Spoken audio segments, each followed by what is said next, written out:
we have to stop thinking about and looking at small caps, an index like the Russell 2000, as some monolith, as if all the stocks are created equal. Far from it. In fact, interestingly, the 10 best performing stocks within the NASDAQ are actually all small to, at the best, mid-cap stocks. So there's ample opportunities and there's phenomenal performance. None of the Magnificent Seven are in the top 10 performers of the NASDAQ. None of them are above the third decile in terms of cap. Most of them are not household names. I've never heard of any of them.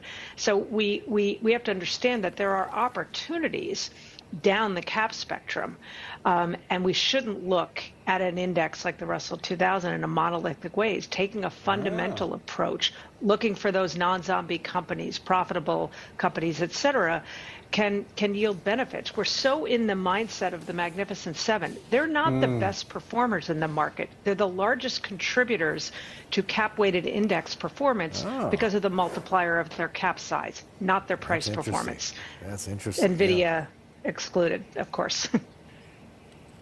Lizanne, great perspective. Can I bring in the politics here? You must be getting a lot of questions from clients about this. Candidate Harris is leading candidate Trump in the opinion polls.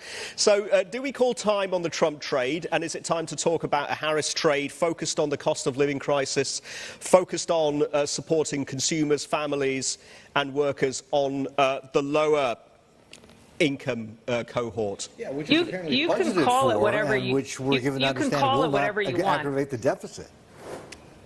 You can call it whatever you want in terms of the Trump trade, the Harris trade. Our message is don't trade this stuff. This is the fool's errand to trade around policy proposals on a campaign trail. Ultimately, it comes down to what can actually get done, and that's just as much a function, if not even more so, a function of how divided Congress is and what the majorities are. And the trading that happens in advance of an election, there's plenty of money that attempts to trade that. That's not something we would ever suggest investors do. Stay away from that.